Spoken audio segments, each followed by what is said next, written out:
Yo, what up? It's Tug from We Make Best, back at you with another Kano video. But obviously this time, this one's a little bit different. We got the Brainstorm build for you guys, aka the capitalist Kano, people like to call it. First off, shout out Cripzilla. I believe he's the one that actually figured out this deck, like figured out the combo and everything. I'll leave a link to his video on YouTube down in the description if you want to go check that out, show him some love. But let's get straight into this combo because it's fucking sick. So the combo is all about the main card Brainstorm. And if you don't know what Brainstorm does, it's a blue pitch that costs 3. And it says, until the end of the turn, your hero gains, whenever you draw a card this action phase, deal 1 arcane damage to any target. So every time we draw a card, essentially we're going to be pinging our opponent in the face for 1 damage. So all in all, the combo is just play Brainstorm, draw 20 cards, play Blazing Aether. So I'm going to teach you how to do this. So real quick, before we get into the combo demonstration, there's actually a few things that you absolutely need before you can go off. Just to name them off real quick. So you need Brainstorm, obviously. You need 4 silvers minimum. This is just for your cash-ins to be able to turn those cards into 0 cost, draw 2, and go again, which is absolutely insane. So yeah, 4 silvers. And then obviously you need a Hope Merchant's Hood. This one just lets you sack your whole hand, shuffle it back into your deck, and then draw that many cards. Obviously this is to help you find more draw 2s or Blazing Aethers, stuff like that, while also dealing 4 damage. And then a few bonuses. If you have these out, it's obviously very good. If you don't, you can still go off, but the consistency is not there. You're gonna have to get real lucky. So these cards being Potion of Luck, it's a little bit worse than Hope Merchant's Hood, but obviously the effect is super strong if you have one out. And then any draw 2 in your hand when you cast the Brainstorm, because the Brainstorm being an instant means that you're able to cast the draw 2 straight after. And this replaces both the Brainstorm and the blue card use the pitch before you activate your Merchant's Hood or your Potions of Luck. So yeah, with that checklist in mind, let's get straight into it. As you can see, we got most of the things off the checklist ticked off. So we got the Brainstorm, we got the 4 silvers, and then we still got our Hope Merchant's Hood ready to go. Key thing to note is we don't have a draw 2 in our hand, which does kind of suck. But looking at all our potions that we have out, 2 E-Pots, Potion of Luck, and Spring Tunic, I was feeling pretty confident to just send it here anyway. So we're looking at just using the Spring Tunic and the E-Pot to cast the Brainstorm in order to keep the most amount of cards in our hand. And then we're going to cast the Gorganian Tome, hoping to hit a draw 2. Get a little bit unlucky, but we do deal 1 damage due to the Brainstorm. But now we're going to crack the Potion of Luck before we have to go negative in cards, like pitching the Kano and stuff like that. So this does 4 damage and helps us search for another draw 2. We don't find one, so we're going to crack our Hood as well. Same thing, just looking for draw 2s. This time we do find one, so super lucky. So along with finding the next draw 2 to keep the combo going, the Potion of Luck and Hope Merchant's Hood just dealt 8 damage to the opponent. And now, as you can see, we cast the Tome. The thing is, to be noted, is it uses your action point, but that's why we run so many of these amulets and stuff that are just 0 cost. So we can Kano, cast the card as an instant, but since the card has Go Again, it's going to give us an action point back to let us play more Tomes. As you can see, that's what I did just then to cast another Tome of Fiendor. But now I don't have an action point, so I'm going to do it again. Kano off the top. We find a cash out. This is usually your main source of silvers, but it also has Go Again to give us an action point. Now, as you can see, we've got 5 cards in hand, but we don't have any draw 2s. So this is where I'm going to start to use the silver there just to go to 4, just a free look. And then I'm going to play out the Potion of Luck and crack it. So that uses our action point, so we've got to keep that in mind. We don't find a draw 2 though, so pretty unlucky there. But now we're just going to Kano a couple times. We hit a Whisper, just bottom both, just looking for draw 2s or Blazing. So we do it again. Oh no, this time with Gaze. I really like Gaze on the combo turns because obviously it just goes straight back to your hand.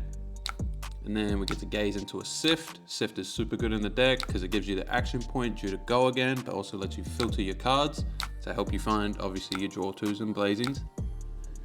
And then we find another Gaze, so same thing, just opt both of them to the bottom. And then we activate Kano again to look for an action point. And then we find the Sift, so we're going to sift away the blue card in our hand. Do have to find another blue, which we do. And then we can start cracking our silvers to just draw a card, Go Again for every blue we get. Going to do it again. Opponent's coming real close to lethal. Do it again. And then we find a tome, very nice. So we're gonna draw 2 cards off of that. Another 2 damage. As you can see, the opponent's like already taking 27 damage or something like that. Activate Kano, and then boom, we found the blazing. Simple as that.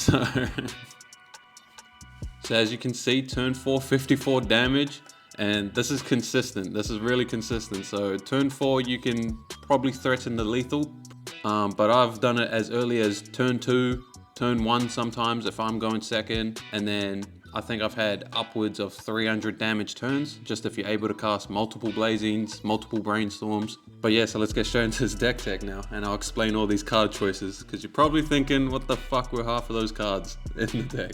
So let's go over these cards. Obviously, already went over Brainstorm and Blazing Aether, just your combo cards, so 3 of both of those. I'd say the next most important card is actually Cash Out, which is probably a sleeper for a lot of people, but it's actually one of the key cards to the deck's success. To consistently kill off the combo, you need those 4 silvers, and this is just 1 card, make 4 silvers by sacking all your random items that you're putting out, and your armor pieces and your equipment besides our headpiece.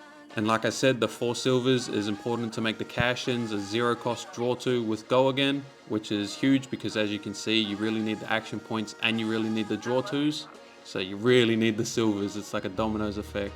And then next, already spoke on them, but I'll go over them again. Just the cash in, Tome of Aether Wind, Tome of Fiendos. These are just all the draw twos that we're able to run. Next best cards in the deck is your Potions of Luck and Energy Potions. They're not absolutely needed for the combo, but if you have even just 1 Luck Potion or 1 E-Pot out, it can drastically increase your combo's damage output and consistency.